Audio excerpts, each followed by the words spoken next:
My dear Sagittarius, ito yung reading mo for the week of November 16 to 22.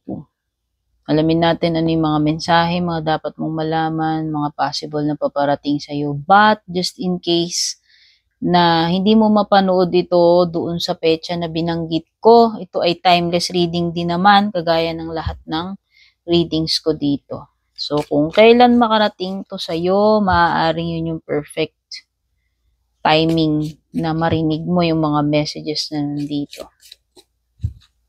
Okay? So, gamitin muna natin itong ating tea leaf cards. Tignan natin ano yung possible na paparating sa'yo.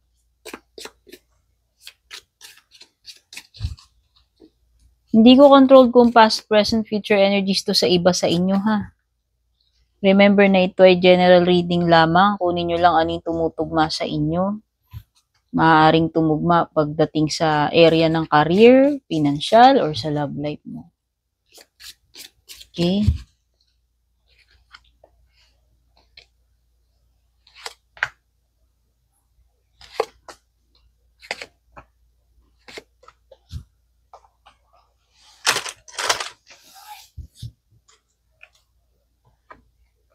Spear, knot,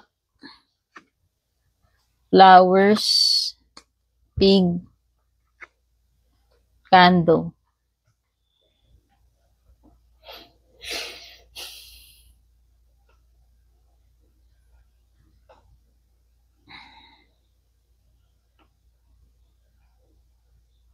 So, huwag kang magpasilaw sa pera. Huwag kang masyadong maging mapaghangad. Yun yung sinasabi ni Pig sa'yo.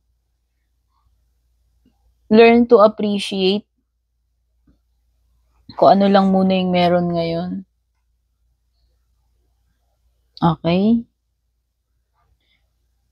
So, kung alam ninyo yung kasabihan, Sagittarius, no? May fable na ganun eh. Alam niyo yung dog na nakita niya yung reflection niya sa tubig. Meron na siyang bone sa bibig niya, pero nakita niya yung reflection niya sa tubig. At sa paghahangad niya, na makuha rin yung bone na yun, na pag-aakala niyang ibang aso yun, yung pala yung reflection niya yun. So, nung binuka niya yung bibig niya, nahulog yung bone niya, lalong nawalan siya. Okay? So, minsan, nasisilaw tayo sa sobra-sobra.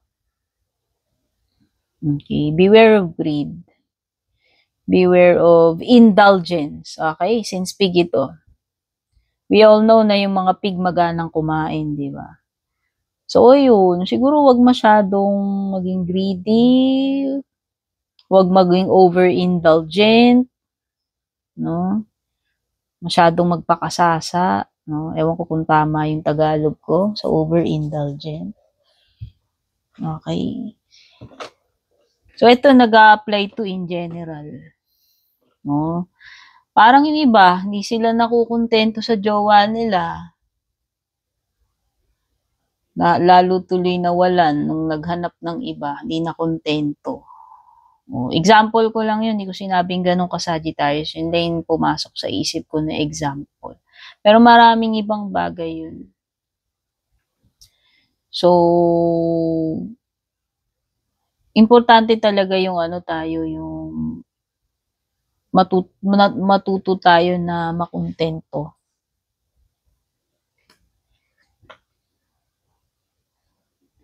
Ngayon, candle card is about guidance eh. Sabi dito, you will be shown the way. So, meron something dito na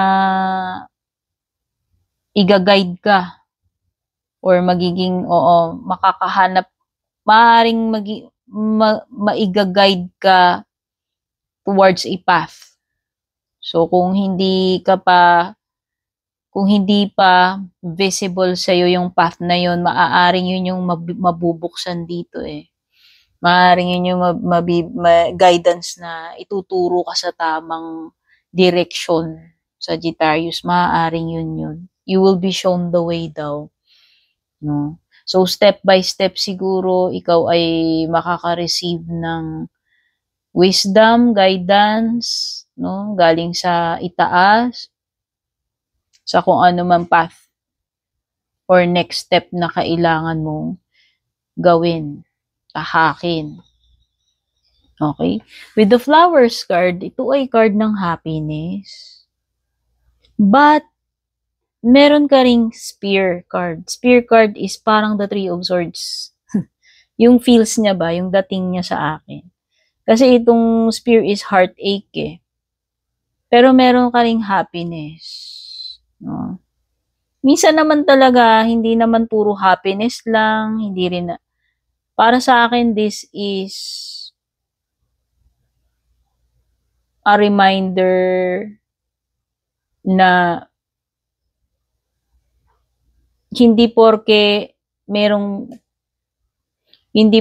na broken ka or may mga bagay na nawala sa na hindi na babalik, hindi ka na pwedeng maging masaya. Kasi yun yung intindi ko sa kombinasyon nitong dalawang to. Happiness is a choice. Okay? Nasa sa atin kung mananatili tayo sa kalungkutan, pagiging broken-hearted. Hindi porke na may mga bagay na broken na, hindi na babalik, hindi ibig sabihin nun na it's the end of the world. Hindi ibig sabihin nun na hindi na tayo pwedeng maging masaya. So, yun. Parang ang intindi ko dito, dahil lumabas tong dalawang barahan na to, na nasa sayo itong week na ito. Kung pipiliin mo bang maging broken-hearted na lang, magmukmo ka na lang dyan, or piliin mo maging masaya. Parang something also related with the pig. Kasi ito yung nag-aagaw yung kung magiging ka ba, empty, sad, or happy. Dahil lang hindi ka makontento. Okay? Could be. Yun yung mga associations ko dyan. Ngayon, itong heartache na to, heartbreak na to, could be a result of unsuccessful plans. Siyempre, aminin natin, pag nag-put tayo ng effort, pag may mga pinagplanuhan natin, siyempre, gusto natin na mag-succeed tayo, makuha natin yung goals natin, di ba? Magtagumpay tayo dun sa mga pinaplano natin, but it's not always the case. No? Minsan talaga kahit ginalingan natin, pinagplanuhan na natin, lahat-lahat binuhos natin, minsan meron pa rin mga time na nabobokya, hindi pa rin natin nakukuha yung outcome na gusto natin. And maybe ito yun. Ito siguro yung sadness, ito siguro yung pagiging broken heart mo dahil merong something dito na hindi magiging successful. In general man ito or in love life, whatever, sa career, etc. Kung saan nagre-resonate sa iyo. So, I think this fear is more on yung emptiness mo, yung kalungkutan mo kasi alam mo na dati meron ka nito, dati nasa sayo to, tapos nawala na siya sayo. Sa mga kamay mo, sa poder mo, sa buhay mo. Pwedeng ganun. Okay? Could be an indication of loss. Or, longing. Kumbaga, namimiss mo yung dating meron, tapos wala na ngayon sa'yo yun. Okay? So, pull out na tayo ng mga cards, tarot cards for other messages. General messages, kung saan man tutugma sa iyo, sa love life, sa career, sa financial, etc. Oops. By the way, maraming salamat kung ikaw ay bago napadpad ka rito, kung nakarating man sa iyo tong reading na to, it could be na may reason bakit nakarating sa iyo to. Don't forget to subscribe, like, follow. Malaking tulong po yan na makadagdag ka sa aking, sa aking family. And kung matagal ka na, maraming salamat sa patuloy na pagsuporta, pagsubaybay, love, no? Thank you so much sa mga nag-a-avail ng membership, subscription, mga nagpapadala ng Star Super Thanks, sa mga palaging nag-share, mga laging nag-leave ng heart, like, comment, mga hindi nag-i-skip ng ads, and sa mga suki natin sa private readings. By the way, kung interesado ka sa private reading ko, nandyan, kung sa YT ka nanonood, tignan mo dyan sa description, sa mga nakasulat sa baba, nilalagay ko palagi ang link papunta sa nag-iisa at official Purple Team page na doon lang po kayo dediretso. Kayo po mismo ang mag-direct message sa akin. Purple Team may blue check ha. Pag walang blue check, yun yung mga fake na nagpapanggap na ako. Paano mo malalaman yung fake sa orig? Yun nga, may blue check. At saka ang followers ko doon ngayon ay nasa 100, I think nasa 160 na yata ako. Hindi ko na maalala exact figures.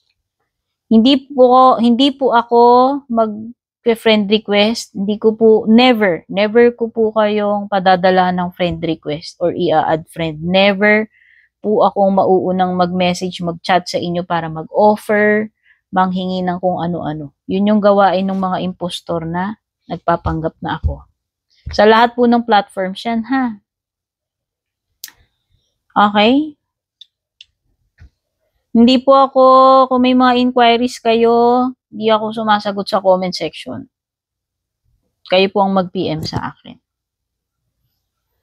By the way, meron din akong other page channel, Teen Arcana, ako rin po yun.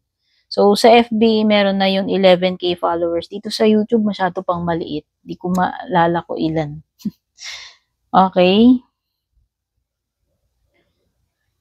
So, ayan, back to dito sa reading mo.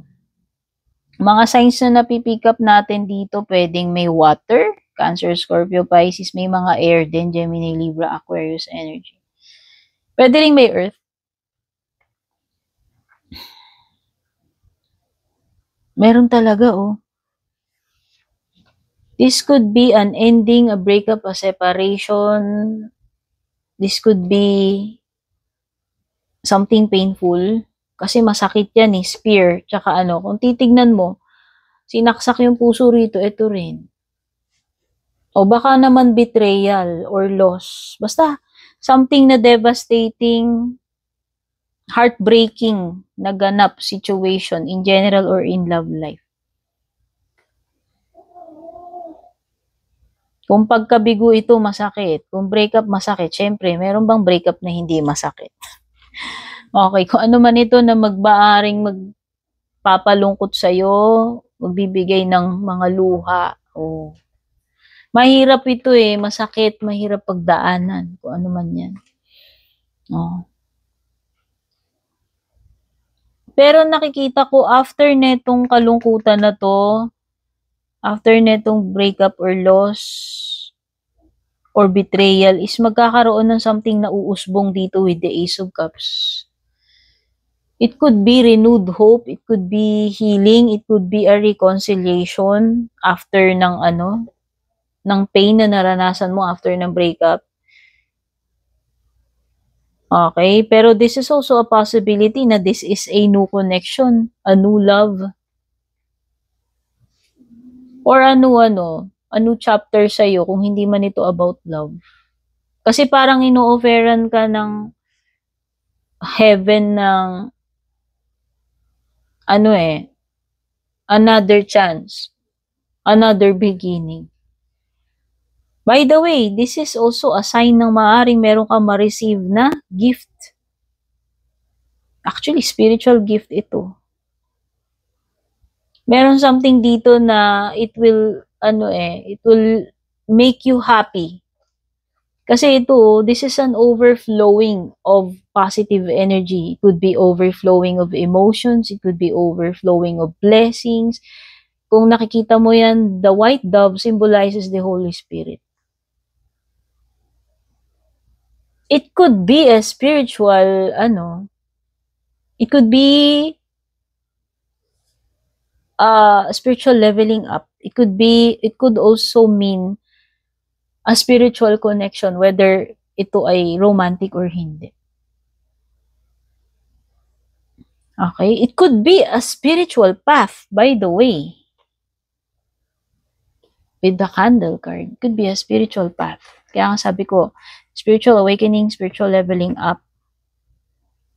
But meron talagang positive energies na mag-overflow or blessings na paparating sa'yo.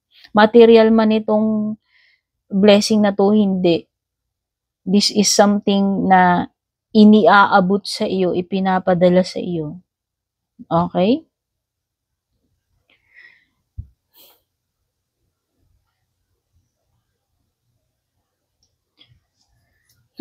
With the King of Pentacles reversed, maybe there's something here na hindi ganun ka-stable para sa iyo. O ano man ito. Kaya siguro meron something dito na matitibag or mawawala sa palad mo kasi meron something na hindi stable eh. I don't know if this is a connection, if this is a career, financial, since ito ay pentacles. Maybe this is something na maaaring hindi ganun katagal or hindi ganun magtatagal. Oo. If this is a person na pwedeng immature siya, pwedeng hindi siya practical, pwedeng hindi siya maayos pagdating sa kabuhayan, sa financial niya. Pwedeng hindi stable tong person na to, baka hindi stable yung source ng income niya, or siya mismo, yung pinaka-personality niya mismo, no? Hindi siya masinop eh. Hindi siya practical eh. Hindi siya matipid. May pagkaano, di ba sabi ko nga parang merong energy dito kanina ng overindulgent. Itong person na to. Whether ikaw yun o kung sino man. Kung person na nakaka-deal mo yan.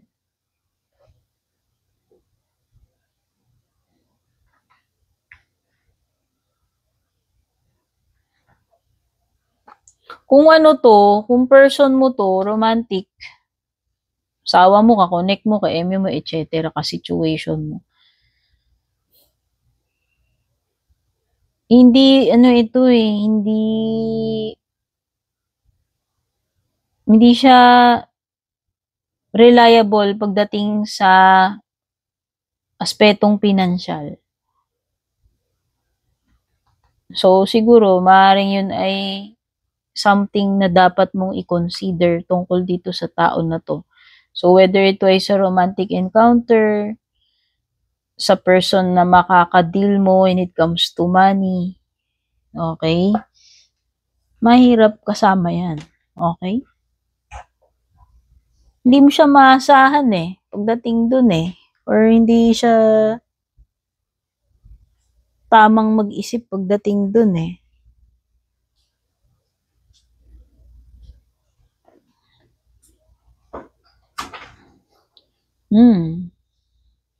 With the Eight of Swords, ito ay indication na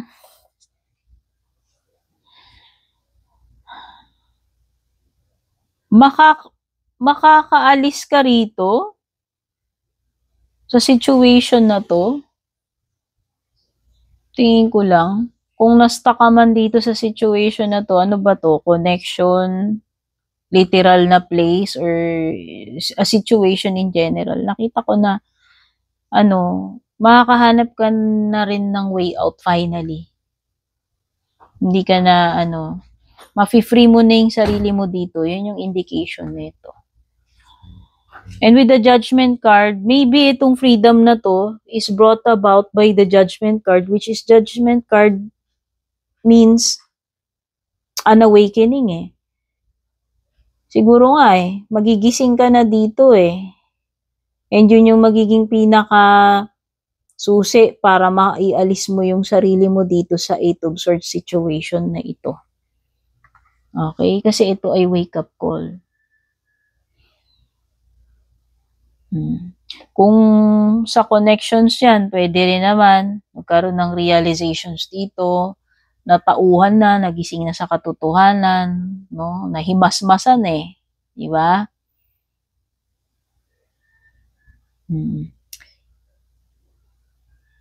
Judgment is something also that signifies revival. Since sinabi ko nga, parang meron some kind of, ano ba yung sinabi ko kanina dito? Parang, beginning. Pwede rin. Kasi, maaaring hindi itong kombinasyon na itong dalawang cards na to ay meron something na mare-revive dito eh. Na magsisimula uli. Okay? In general man yun or in love life. So, that's all for now, Sagittarius. Thank you so much for dropping by. Gawin mo lamang guide dito. Sana makatulong sa ito. Itong reading na to. Godspeed. Take care, babush.